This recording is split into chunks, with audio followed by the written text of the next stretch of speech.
evening.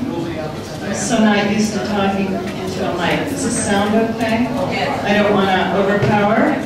I want you all to be able to hear. My name is Stephanie Vlahakis, and I'm the Executive Director of the National Hellenic Museum. Welcome to our lecture. Dr. Alex Papadopoulos is here to speak about, well, the lecture title is Exploring Byzantine Cartography, Science, Christian Cosmology, oh, it's right here, let me look, and Geopolitics and Imperial Era Mapping. I want to thank our co-sponsors for tonight, underwriting tonight's event, and first and foremost is the dePaul Humanities Center. And I have here, on behalf of the dePaul Humanities Center, Jonathan Gross, who's the director of the Humanities Center, and he is also a professor of English. And I just thought I'd give him an opportunity to say hello and welcome you all, and we want to thank you again, and the department and the Humanities Center for helping us sponsor tonight. Let's just get up.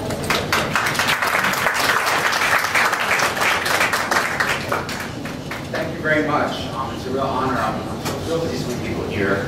And Alex is a fellow at the DePaul Humanities Center. We have 4 fellows this year. I can say, the back story, that Alex's fellowship was voted first of all the DePaul fellows. He was chosen first by the committee. And I'm not surprised that he has the audience he does today. He's a really distinguished teacher. He won a Distinguished Teacher Award.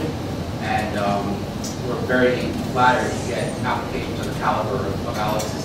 I just want to say just a couple of things also. My own heart goes out to this organization. I've been a Byron scholar for the last 20 years, and I'm a member of the Byron Society of North America. I see him represented here in Thessaloniki, Greece, along with Percy Shelley. And we've had a Byron contest in poetry in high schools.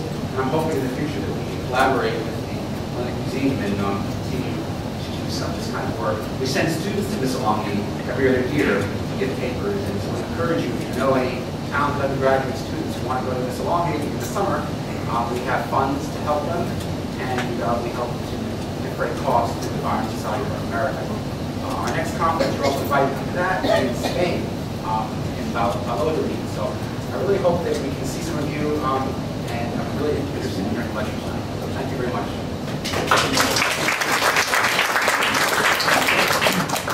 Thank you, Jonathan. You did that so well without even knowing that I was going to ask you to speak, so I appreciate that. I apologize if it's a little warm in here. One of the things that we don't have in this facility is the ability to control the temperature very well. We will have that very soon in our new building, but I'll talk about that in a minute. I also want to thank our other co-sponsor, Green Cleaning Product Company, Earth Friendly Products. My family, husband's family business, for co-sponsoring tonight.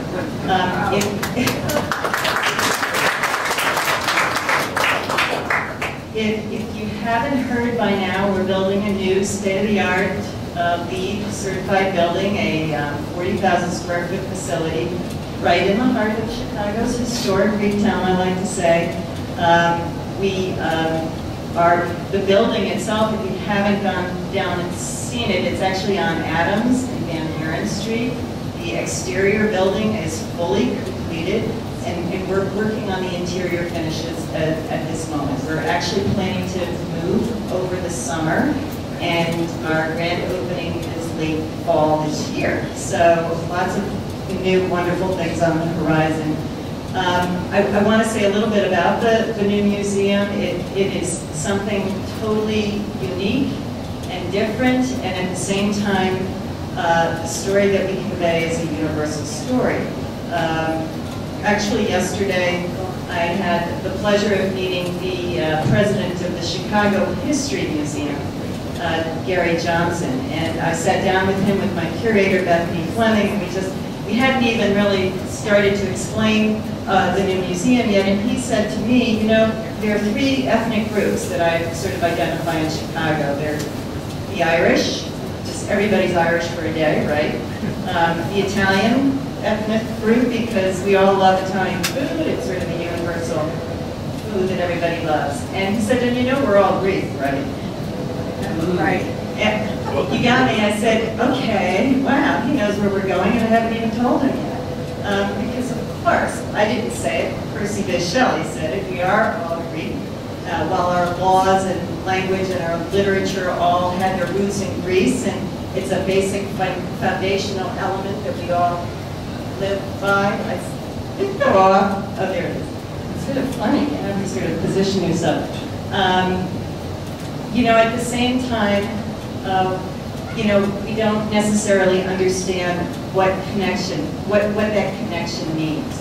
And that's what the National Hellenic Museum will do. We will explore the connection that we all have, the fundamental connection we all have to Greek history, culture, and art. So, what the new core visitor experience of this museum will be is basically a journey. We're going to take you on a journey spanning thousands of years of the history and culture of Greece and Greek America from ancient times to today. It will also be a journey in search of opportunity, in search of home.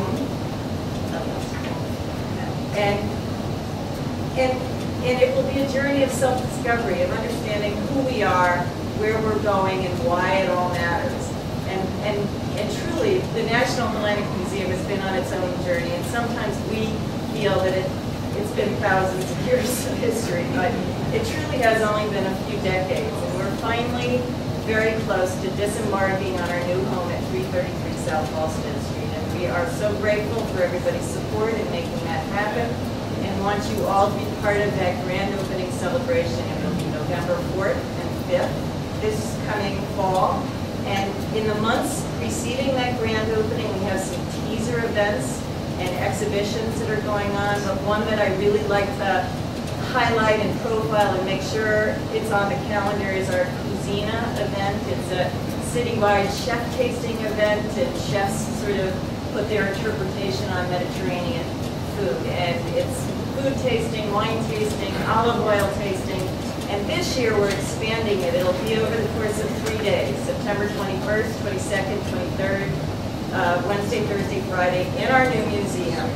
And we're introducing what we call the Greek marketplace, a Kaliba, that basically bringing in products that you can only find in Greece, personal care products, food products. So it's really going to be something, you know, to totally immerse everyone in the cultural experience. And I hope you all can be here for that, and again, be part of our grand opening celebration. And I still, you know, I have to say that this is a legacy that we all share, and I want to be sure that all of you preserve your legacy in this new institution, and if you haven't already done so, be part of that legacy, become a founding member. We have levels, all levels, and for all sort of pocketbooks. But it's a way to ensure your name is listed in this new institution and remembered and recognized for generations to come. We also have a brick program, what we call the Legacy Brick Program, where you can engrave your name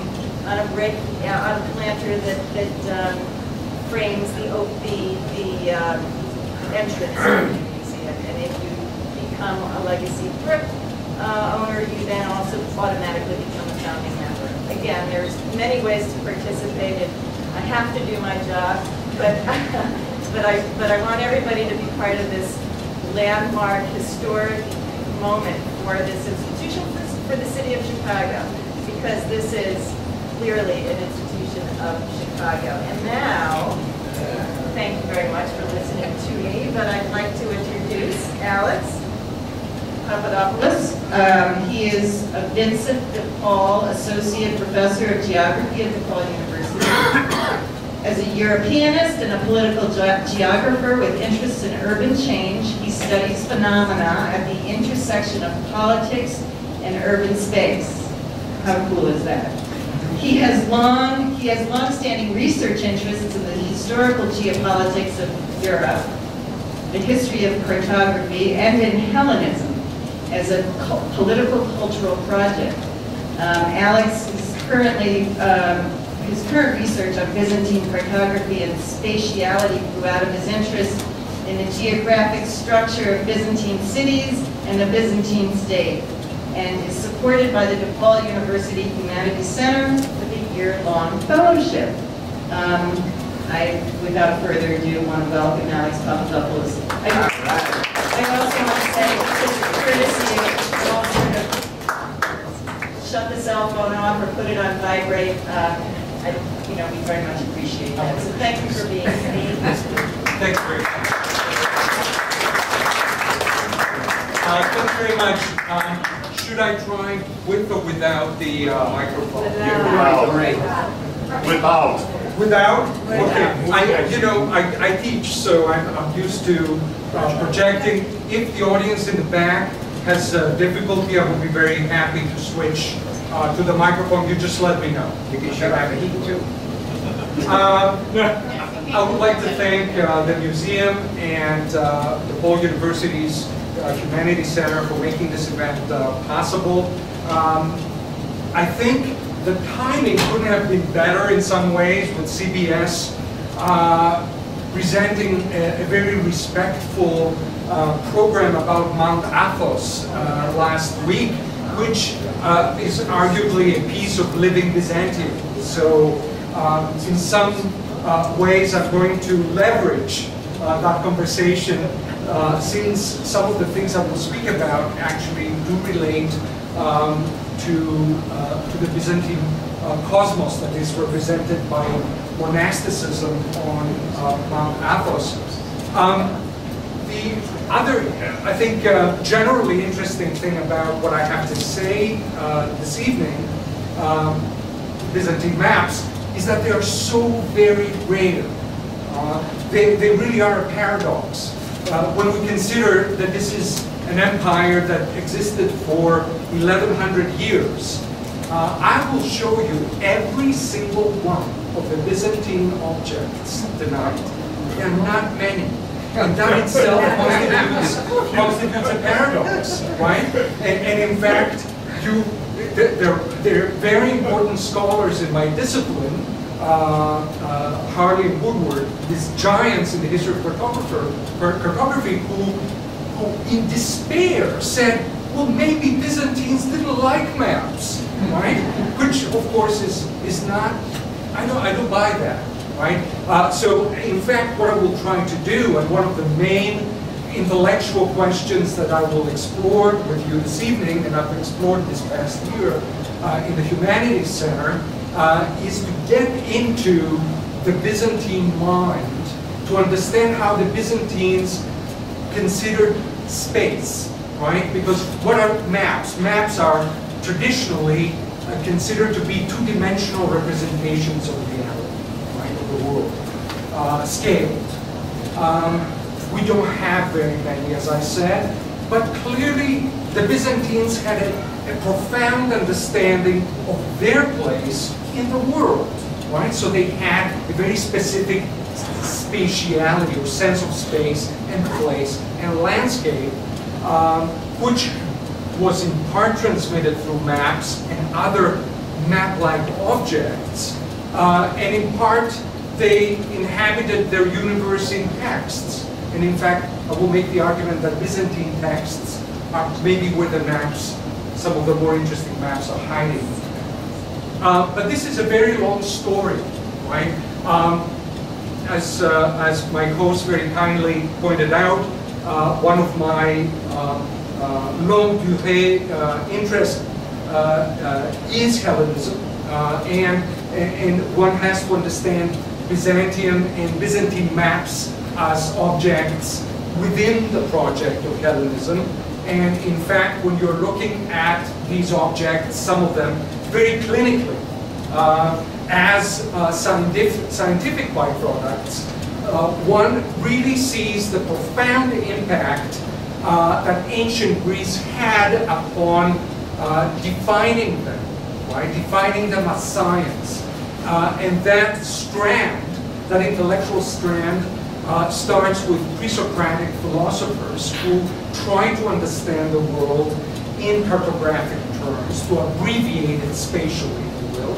And then some of them, like Anaximander and Eratosthenes, in fact made giant leaps towards scientific discovery. I mean, Anaximander knew that the Earth was a spheroid, right?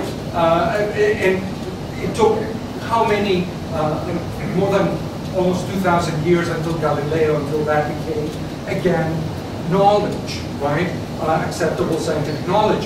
And here's the question. If we can identify this kind of scientific bedrock in pre-Socratic science and classical science and Hellenistic science as antecedents to what is a modern map, what happened in the interim? What happened when the Hellenic project becomes fused with Christianity in the 4th century? How is that changing? How is the scientific exploration that mathematicians of the Hellenistic era, like Claudius Ptolemy, engaged in, how does that become perhaps diverted? And that's a very interesting question in answering what is a map in the eyes of a Byzantine person. Now, if we jump at the other end, so we kind of touched on this idea that ancient Greece was critical to cartographic science, map-making science. Then we have this interim period of Byzantium where we have various byways in the cartographic understanding of the world, which I will explain in the core of my talk.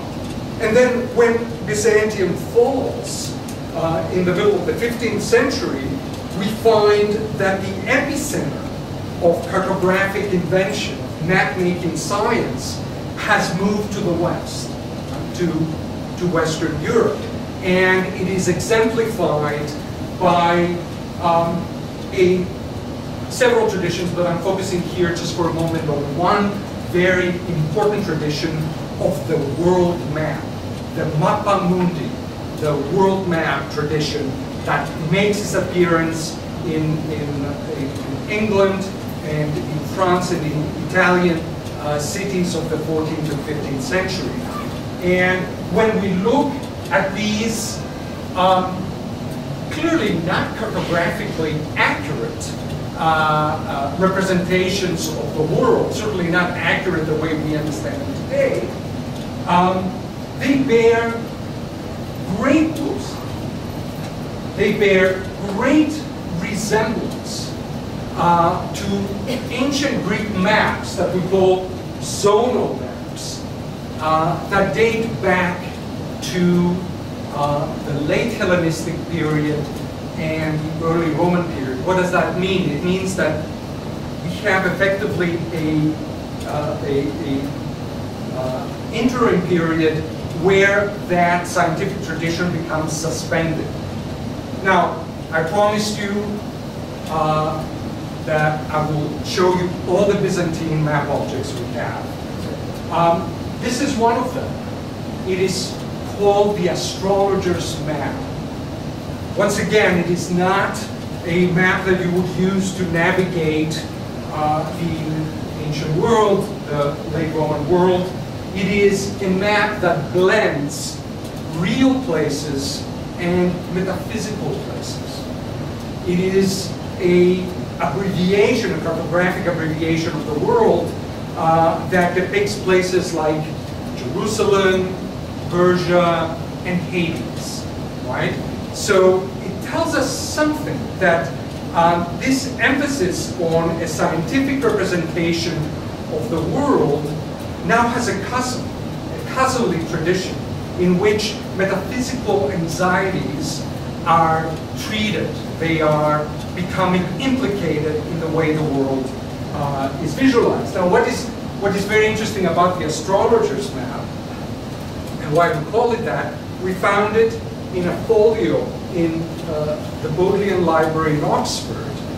The provenance is very difficult to sort out, as is the case very often with manuscripts of this kind of antiquity, because context doesn't mean anything. It means that this map was perhaps drawn originally maybe in Alexandria. It lingered in a collection or in a library for a very long time.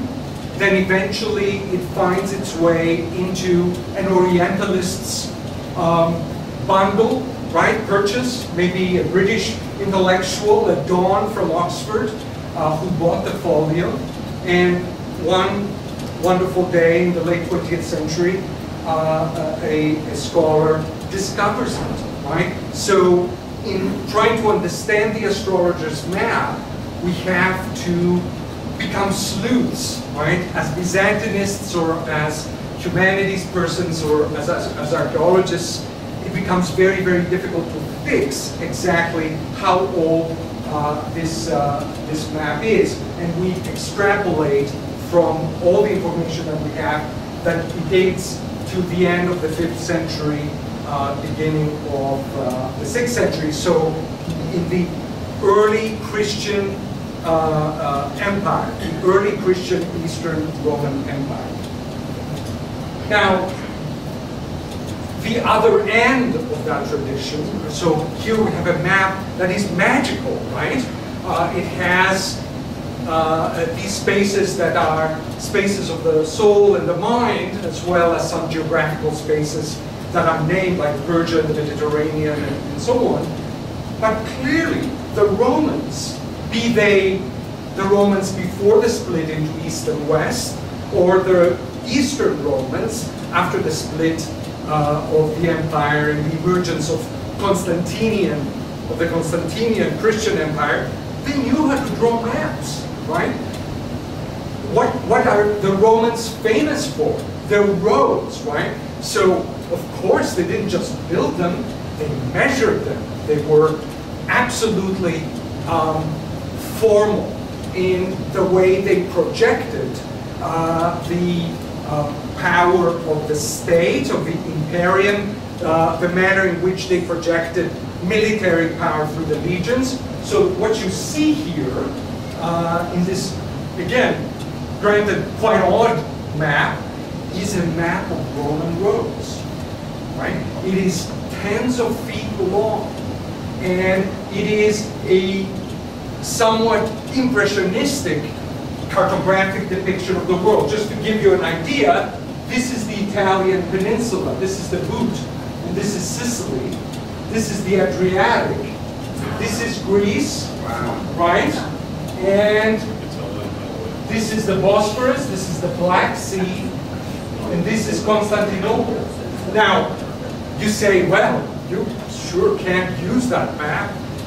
You, in fact, can, because the land masses are distorted, but the lengths of the roads are not, right?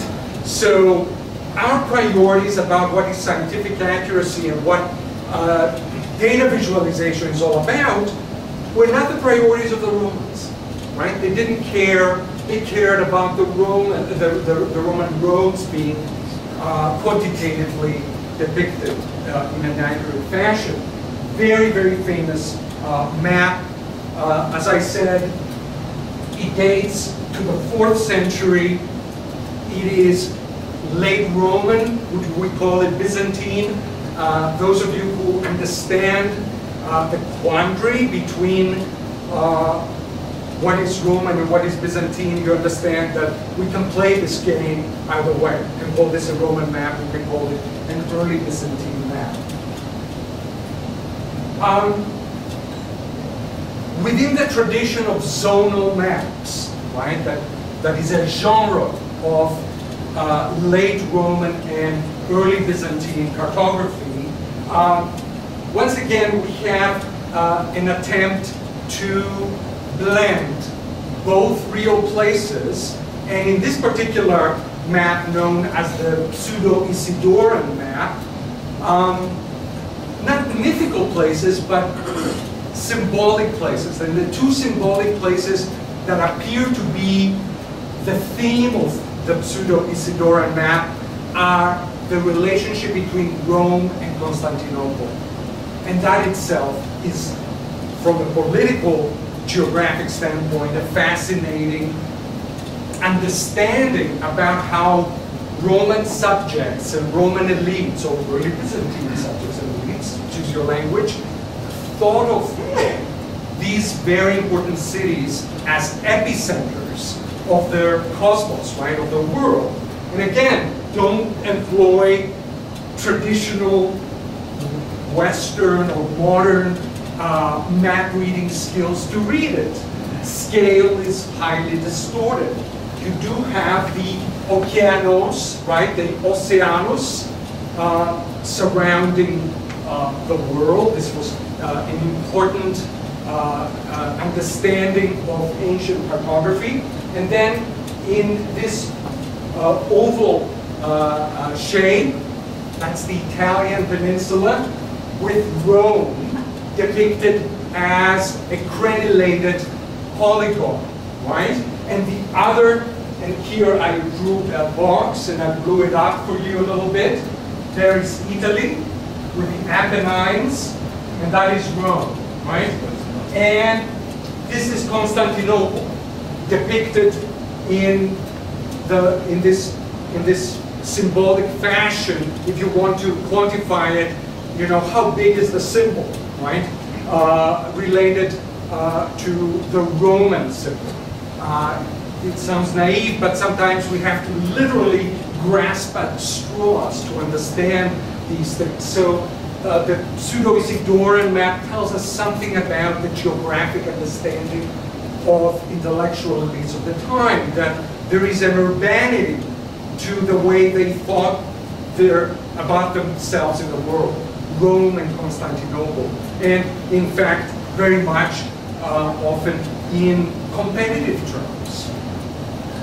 Now, remember what I said, you know, maybe some of the maps, some of the geographic understandings of the world by the Byzantines are hiding in texts. This is a very interesting example. This is a geography by Theodore of Sicyon that dates to the middle of the 5th century, so plainly, you know, after the Roman Empire has been Christianized for more than a century, in fact. And in this parable, Daniel, the Stylite, whose life is being told by Theodore of Sicyon, has been directed to take the road to Jerusalem, to Palestine. And he's being informed that it's a very dangerous road. So he encounters this holy man who says to him on the road, right? So he says, but if you listen to me, there is an alternative. And the alternative is, don't go to Jerusalem, go to Constantinople. Because Constantinople, and I will read it because I can't best it, you know, with my own paraphrase, verily, verily, verily, behold, 3 times I adjure you by the Lord, do not go to these places, but go to Byzantium, and you will see a second Jerusalem, namely Constantinople. There you can enjoy the martyr shrines and the great houses of prayer, and if you wish to be an anchorite in some desert spot, either in Thrace or in Pontus, the Lord will not desert you. That's geography, folks. There is a juxtaposition, there is a hijacking of the centrality of Jerusalem by Constantinople, by an imperial discourse that says, folks, what really matters, yeah, of course, you know, Jerusalem is extremely important, but Constantinople is now the new Jerusalem, right? And you can, you know, process that with what we can all process that with our 21st century understandings of these things, but imagine how powerful that would have been to a early medieval person, right? It's really new knowledge. It's a very new understanding about the world. Perhaps the most famous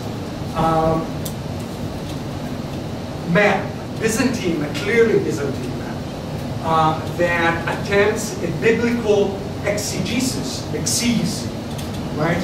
Very modern exegesis of the world is the so-called Cosmas, the map of Cosmas in the Poplevstis. And Cosmas was a real person. We know this to be a fact, although there is some doubt on whether he in fact went to India or not.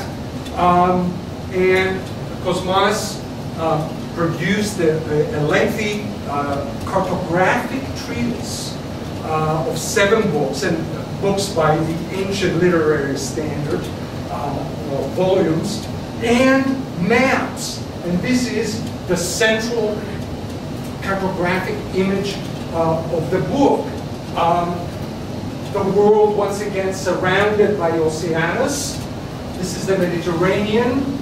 The geometric epicenter of the map is Jerusalem, not Constantinople. And the map is not just a treatise on how the Christian faith intersects the mapping of the world. It is a diatribe. He is trying to shoot down ancient science. He, in fact, in his diatribe, in his treatise, he specifically derides people like Anaximander, people like Claudius Ptolemy, who were creating a scientific cartography of the world that saw the world as a spheroid and so on, in a more clinical, maybe you may even say modern way, right? Was this a major discourse of Byzantine thought? Again, we don't know. But I should tell you that when I received the good news of the fellowship, I started writing to major libraries that house Byzantine documents, and I found a great friend on the cartobibliographer at St. Catherine's Monastery in Sinai, who in fact told me that they have a full copy of Cosmas's maps and you know, once again, this is one of very, very few objects of that time.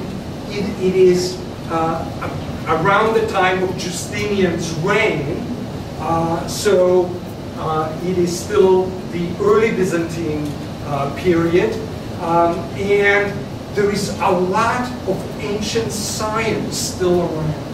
Right? So the way we can understand usefully Cosmas's map as a Christian metaphor is as this titanic battle between the ancient world and the Christian world for who controls the discourse, who is going to tell everybody what the world is made of, right?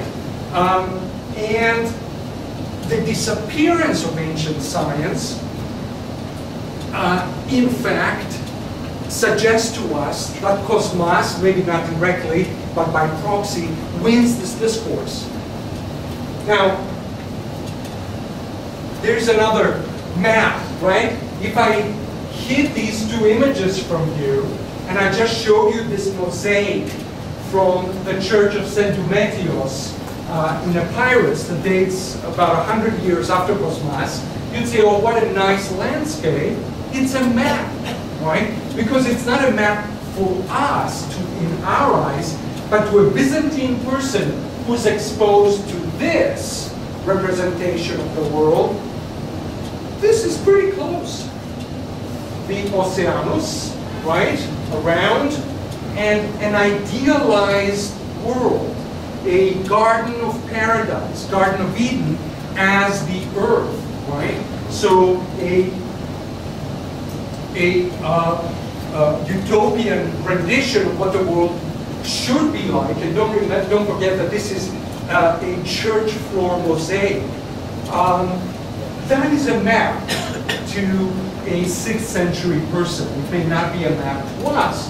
So, and just to glance back to ancient science, this is what Strabo's world looked like. This is ancient science's depiction of the world. This is Cosmas's biblical exegesis that uses some of the morphology and builds an entirely different narrative. And this is how this reflected in decorative arts, in what we would call, frankly, a monumental map, right? monumental because of the medium and the fact that it is embedded in the grand architectural edifice. Very same story here. The Church of St. George in Madaba, Jordan. Another, you can see it a little bit here. This is a reconstruction of this map, right, of the Near East, the highlighted areas from the eastern part of the Syrian desert, roughly to the Nile and the Mediterranean, is depicted using a variety of scales, right? So scale, again, something that we are very keen on. We want everything to be measurable on a map. Not important, right? What is important to the mapper, the mosaicist cartographer of Madaba, is to accent through scale the most important parts, themes, like Jerusalem. So there are more than 100 places that are recognizable on the Madaba map. So it is a map, right? It is about it is a two-dimensional, multi-scalar representation of the Near East. It's a map. But it is not the sort of map we understand. But it would be something that a Byzantine subject, a Christian of this period would feel very comfortable with, because scale is something that is usefully subjective. And what is fascinating is that these early map objects, and specifically the Madaba map, are useful to modern science, to archaeology. Less than a year ago, it was about the time, the beginning of our academic year, when in the popular press came this piece of news came out that there were archaeologists identified a colonnaded road in the old city of Jerusalem that also appears on the Madaba mosaic. So these maps are in fact practical or useful to us. So we have then centuries-old tradition of this kind of subjective mapping of the cosmos, of the Byzantine cosmos, that blends symbolic spaces with real spaces, different scales to confer a theme, right? A devotional theme. So where is ancient science lurking? Right? It is there, right? But it is truly buried, literally buried and censored until the late Byzantine period, when in fact there is an intellectual movement to look at the ancient Greek past. So roughly at the time of the encounter, the great encounter between the Latin world and Byzantium, through the unfortunate vehicle of the Fourth Crusade, the Byzantines started, questioning who they were exactly in relation to the long Hellenic tradition of the region. In some ways, they become very Greek then. They really start, seeing themselves not just as descendants of ancient Greek science and art and so on, but curators of it. A very significant person, Maximus Planudes, who was a scholar in Constantinople. We don't know, but we think that he actually discovered a folio with the mathematical calculations of Claudius Ptolemy. Do not be confused by the Ptolemy part. He's not related to the dynasty, but Claudius Ptolemy was in fact a Greek Hellenistic scholar who lived and worked in Alexandria in the first century, early second century after Christ. Planudes not only organized the folio, made sense of it, but he actually made maps based on Ptolemy's calculations. And what you see, in fact, is this extraordinary map done in the late 1200s of the world that, you know, is the sort of map that Magellan would have used 100, 150 years later. So Planudes specifically, and we know him by name, becomes a critical agent of transmitting this information from a collapsing Byzantium to the West, right? So one of the difficult things then we have to sort through, and I will try to do this fairly quickly because it is more context than specifically about the maps. The maps is to understand the geopolitics of that era. This is a few years after the fall of Byzantium to the Crusaders of the Fourth Crusade. There is absolutely, when you look at the trade routes, you understand how this discourse, intellectual discourse, is starting to take place. Genoese, Venetians, Franks, Catalans are now occupying, right, parts of the Byzantine world, and they are transmitting not just goods and art, but also manuscripts and knowledge to the two main trading cities of Genoa and Venice. So when we look, in fact, at the political geography of what is Byzantium, there is, in fact, a political disability for the Byzantines to resist this kind of appropriation, right, of ideas, appropriation of their economy, appropriation of their objects, of art or science and so on. The Crusaders leave, right? The Byzantines reconquer Constantinople in the 1270s, but in important ways, and there's some discussion. This game is over, right? Byzantium will never manage to resuscitate itself geopolitically sufficiently to resist other forces, the Seljuk Turks and the Ottomans who are coming. Byzantium is just a shadow of itself, just part of Thrace, Thessaloniki, and part of southern Macedonia, Moreas, you know, the Peloponnese. That's it.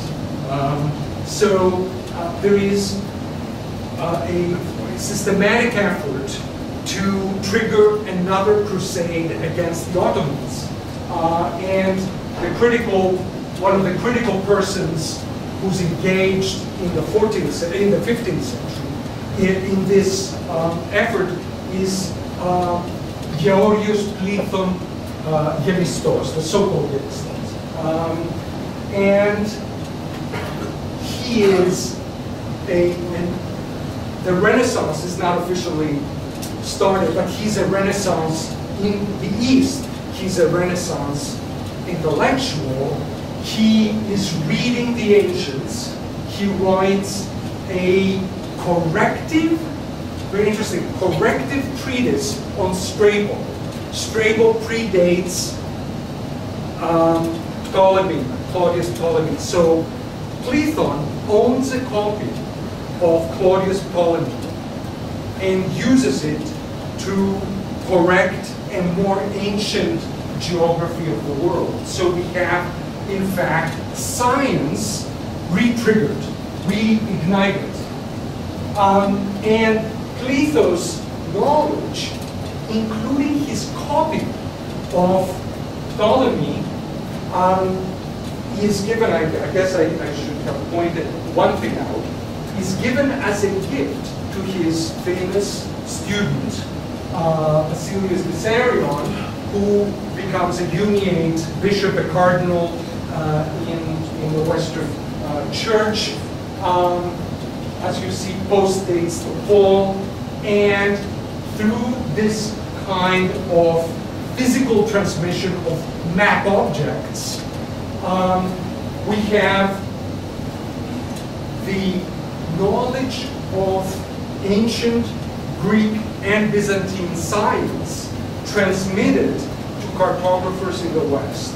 So Cleito's copy goes to Bessarion. Bessarion's collection in Italy is then accessed by other scholars, and we can actually trace, as Ptolemy's work becomes copied and duplicated, we can trace its pedigree, right? So we can draw a direct line to Byzantium for the maps that were involved ultimately in the emergence of the grand mapping tradition of the West. I don't want to call it Byzantine, but they owe everything to Byzantium, but it is the introduction of Claudius Ptolemy into their scope is absolutely catalytic. So Constantinople has fallen. There is a looting party that is going on. There is no other way to really describe it, and we know this. Many Byzantine scholars have left, found homes in Rome. There is a Greek college that the papacy has created in Rome for these Byzantine scholars in exile. And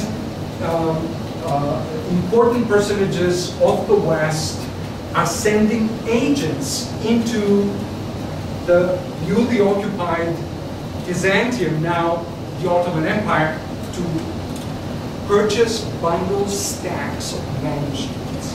So, hence the paradox. I mean, you go to the major cartographic collections in Constantinople, the Topkapi Sarai library, the Ataturk library, there's very little left, right? The one Ptolemy that we have in the Greek world still is a copy at Vatopedi Monastery. So there are more Byzantine manuscripts in Venice, in these two major libraries in Rome, the Lorenziana and the Vatican collection, even major collection of Byzantine manuscripts at the Bibliothèque Nationale in Paris, Byzantine documents in Oxford. Where are the maps, right? It is a question. It is very possible that, in fact, there are folios, there are objects that remain to surface. So when we're speaking about Byzantine maps then, of the late period, that harken back to Ptolemy, Claudius Ptolemy's work, we see how tremendously influential they become for centuries after. Nikolaos Okeanos is one of these Byzantine intellectuals who has fled Byzantium. He works in Italy as a scholar. He knows Ptolemy, and he creates a new map of Greece, right?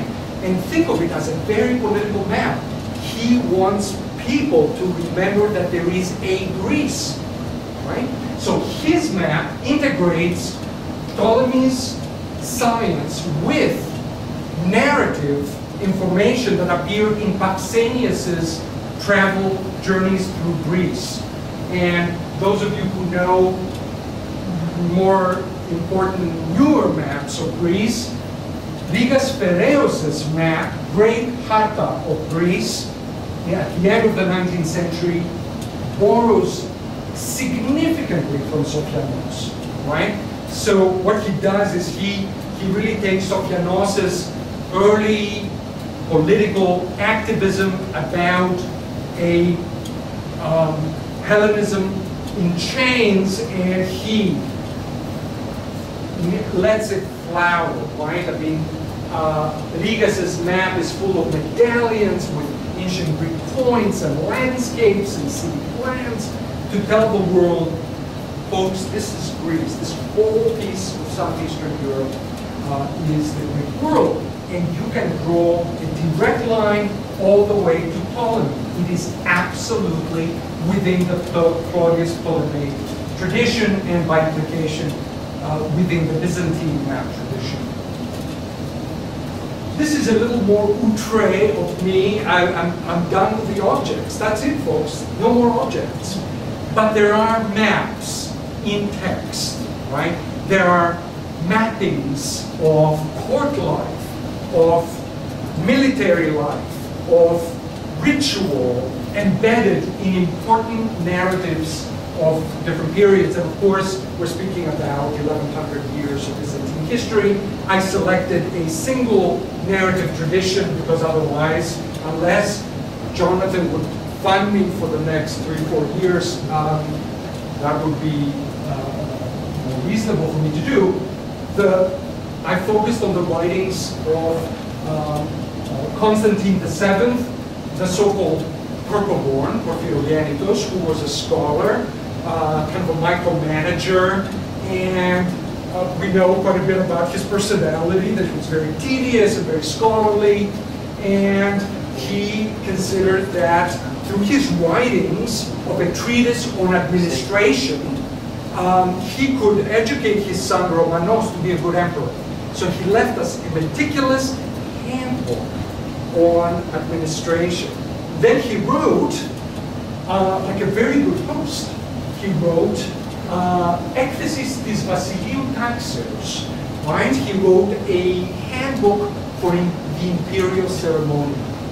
And what is very interesting is that you can extract from reading this handbooky text, you can understand spatial or geographic, or I should say microgeographic canons, right? A canon, a rule book of how the Byzantines ordered palace space, right? So I have a big amount of text here. I won't, in the interest of time, I won't read it in its entirety. But here is the coronation ceremony that takes you step by step. Who goes first? Who goes second?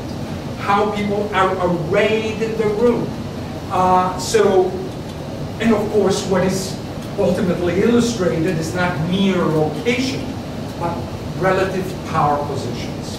Right? And as a political geographer, I'm interested in exactly that.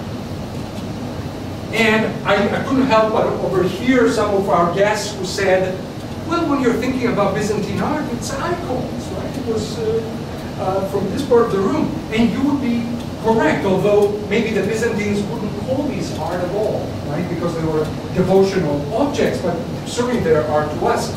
So when we have so few maps and so many icons, come on, there is a temptation to say, come on, there must be maps and icons, or it's in some fashion the spatiality of the Byzantine cosmos must come through the icons. And so, in addition to texts, I'm interested, in fact, in exploring that vignette as well. And again, this is of course a very famous one from Ravenna, dates to the early 6th century. But this object dates from Constantine Porphyrogenicus' era. It's the so-called geoghesis tablet, the devotional tablet, which is inscribed with kind of magical text, may he be kept from sickness and so on. And the personages of the icon, there's definitely a hierarchy with Christ and the saints underneath. There's definitely a spatial division and hierarchy depicted that would not be unlike the spatial hierarchy and the power segregation that you would see in icons. Basil, this is Basil II, sorry, this is Leo the VI. Basil, the Bulgar slayer, as depicted not only as a saintly figure, but if you compare it to the Desis tablet, he is, only one notch underneath Christ. So Christ, the emperor, the Bulgarian captives, right? So that you can read the icons spatially in terms of their power relations, and here in a similar fashion. I like the Hamilton Psalter cover because it really is a palace scene, right? It really is a three-dimensional snapshot of devotees, people who are venerating an icon of the Virgin that is sitting on a tripod, on a stand, and adorned with a canopy, exactly the sort of cosmos, right? Palace cosmos that Constantine VII describes in his book about imperial ceremonial. So narratives, maybe icons, and the other topos, the other place, the other geographic object to be considered is landscape. Whether landscape was understood as map, right? We have an extraordinary artifact that is certifiably Byzantine. It's a tiny little book that was given as a gift to Princess Agnes, who was the daughter of Adèle de Champagne and Louis VII of France, who was to become a Byzantine Augusta, right? So she makes the trip from France to Byzantium, and on course, she is given this book that is supposed to educate her on imperial life. What is going to be like? We know, for example, from the book and from sources of the period that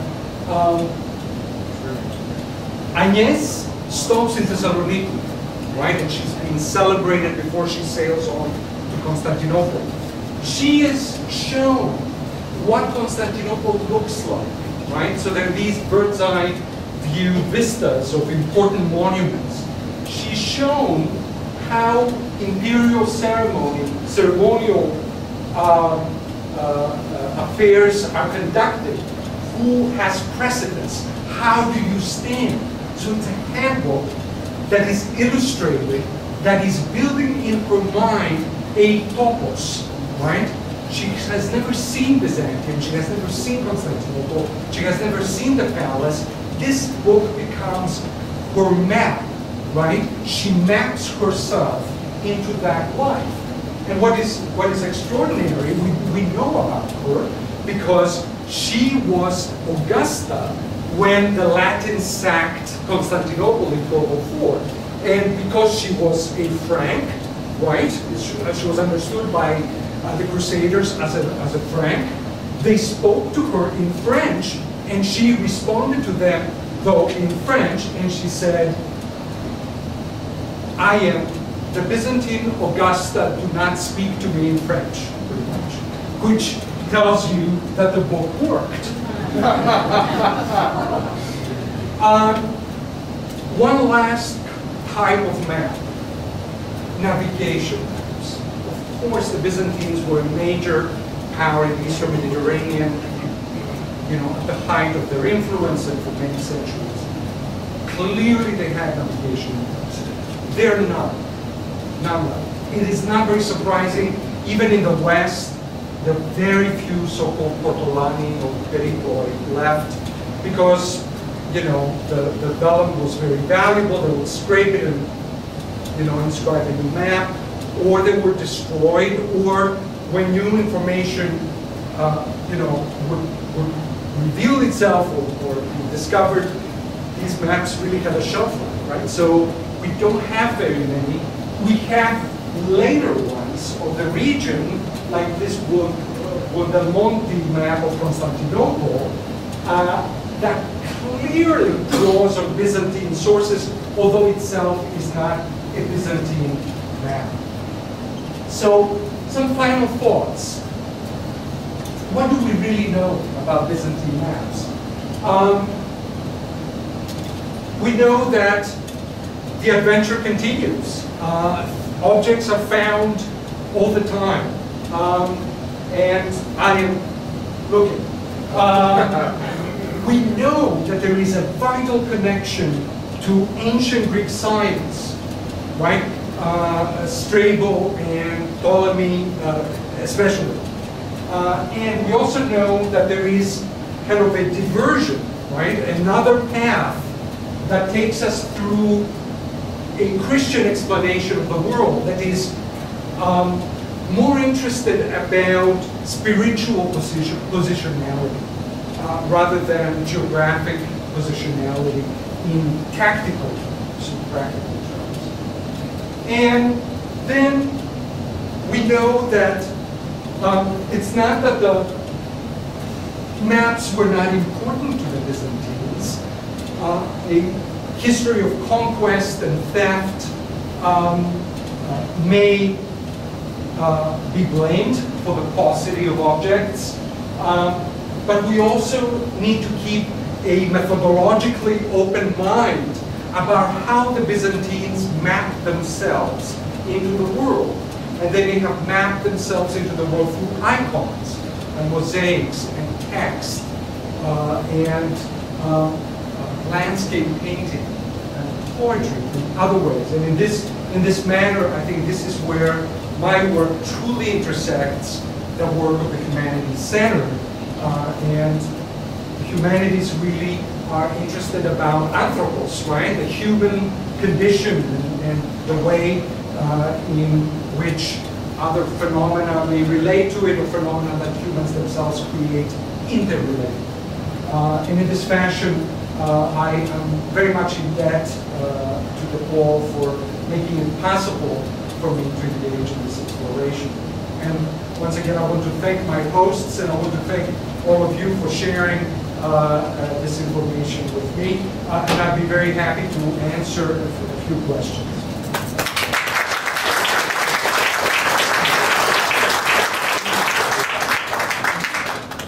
And if you want to speak up so others can hear you. When you study even just the slightest art history, and you really get, for instance, I devoted a lot of time studying things of Vietnam, and how we evolve from this and then from that, you go back to Byzantine. Yeah. How the coming down from the cross, and then the lamentation, and then everything goes back to Byzantine. And then, of course, you have princesses from the Ottonian period marry, either princes or princesses from Constantinople, you know, or emperors. So it is very curious to see that how the art has more or less survived, you know, but not these maps.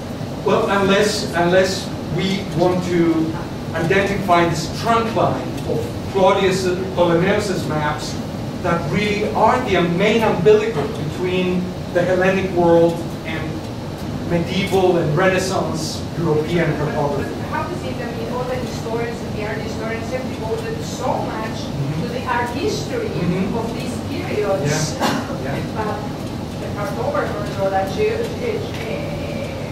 I do not know, geographers. You're so right. There are fewer. There are 6 objects. Not really dug out. You know everything that is to be done. Well, I take it as a compliment because you recognize that in fact this is original work. I tell you, there is not very much work on Byzantine maps, and the problem is the object, the absence of the objects, and the absence of good context for the objects. For some of the objects that are in papyrus form or vellum, is so difficult to establish, it is difficult to build theories, right? So it is a paradox. It is kind of a big enigma, how the Byzantines, map themselves. Well, it was amazing for me because I thought, well, there is art history, there are pieces of art history, an explanation about the lamentation, explanation about them, from main art historians, early 20th century, late 19th century, where were the maps?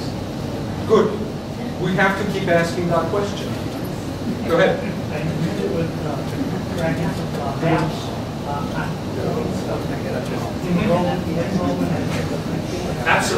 Yes.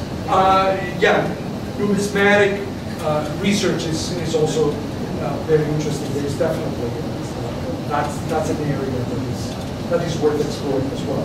My work did not go there, but I think your point is well taken. Yeah.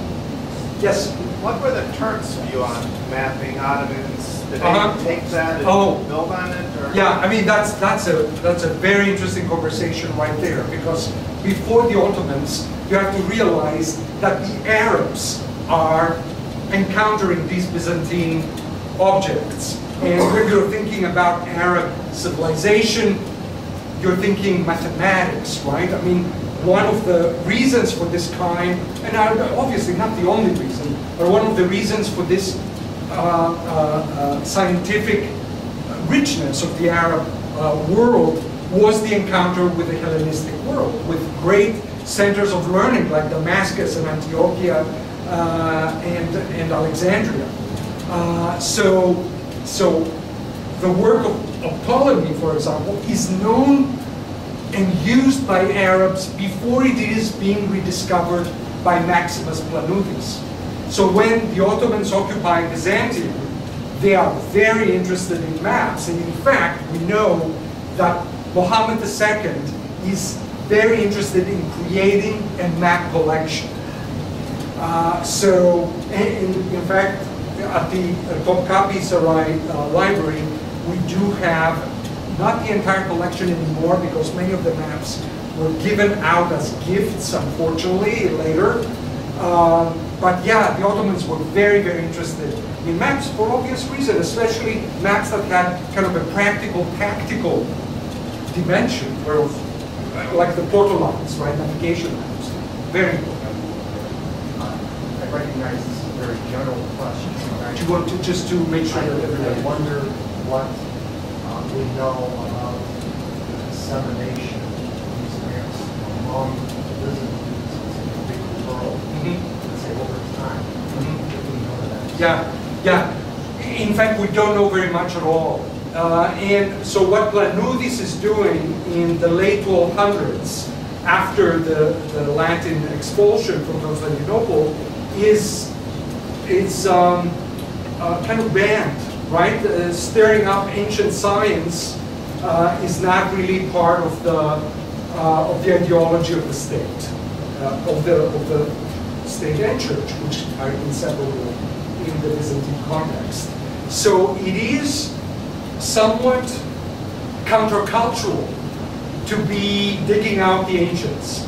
So there is no major discourse in the Byzantine Empire about ancient Greece. The circulation of ideas is among intellectuals, not among, certainly not the general population, and it is not really part of the main discourse of the state.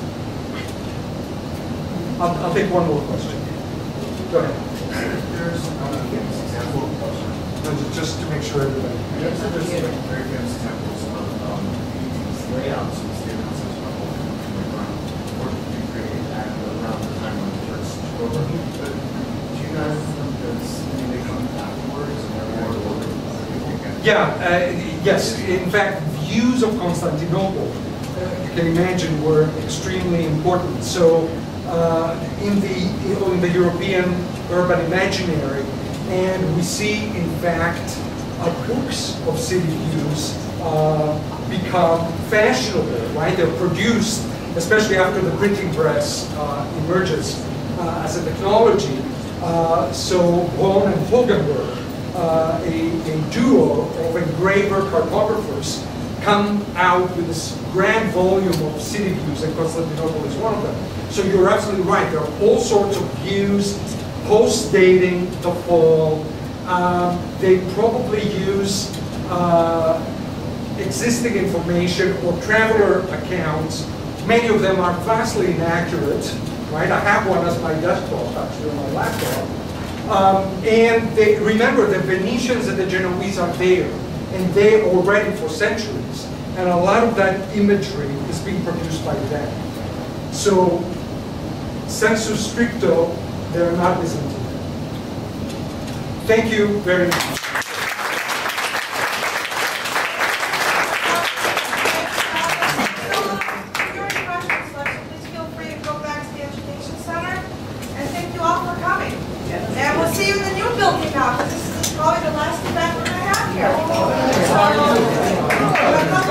Great.